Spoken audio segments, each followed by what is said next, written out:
श्री स्वामी समर्थ, जय जय स्वामी समर्थ। श्री स्वामी समर्थ, जय जय Swami Samarth. Hello friends, तर आपण चाललेलो आहोत अक्कलकोटला आणि तिथलंच दर्शन मी तुम्हाला घडवणार आहे आणि नंतर आम्ही त्यानंतर गाणगापूरला सुद्धा जाणार आहोत। तर चला अगोदर आपण अक्कलकोट स्वामींचं दर्शन घेऊया।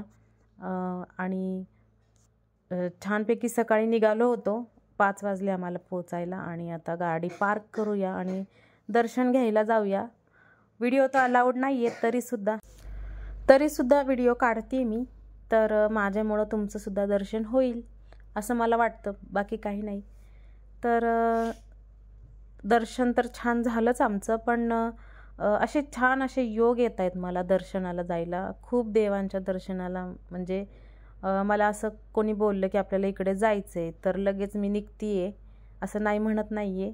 आणि छान असा स्वामींसाठी हार घेतला आहे मी, खूप छान वाटत होतं। म्हणजे असं योग आले आणि आपण गेलो ना त्यावेळेस खरंच लय भारी वाटतं। असं नियोजन करून गेल्यावर जेवढं म्हणजे वेगळं वाटतं, पण असं जर योग आले आणि आपण गेलो ते खरंच स्वामी बोलवत आहेत किंवा देव आपल्याला बोलवतो आहे असं फील होतं। तर आतमध्ये गेले आणि थोडं शूट केलं, शूट करून नव्हते देत।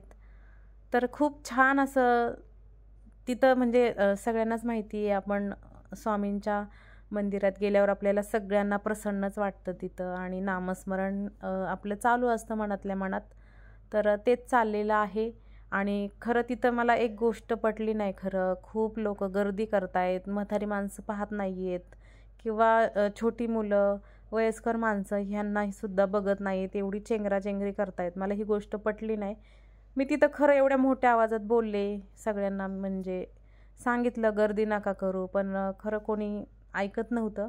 पण तेवढ्या ह्याच्यातच दर्शन घेतलं आम्ही छानपैकी। फक्त हीच गोष्ट मी माझा आता ज्यांच्यापर्यंत हा माझा व्हिडिओ जाईल, तर तिथं एकच गोष्ट मला आवडली नाही। म्हणजे आपल्याला दर्शन तर भेटणारच आहे की सगळ्यांना, पण अशी चेंगराचेंगरी नाही केली पाहिजे, दर्शन सगळ्यांचं छानपैकी झालं पाहिजे। तर छोटासा माझा असा व्हिडिओ आहे आणि तो तुम्हाला कसा वाटतो ते कमेंटमध्ये नक्की सांगा। श्री स्वामी समर्थ, जय जय स्वामी समर्थ।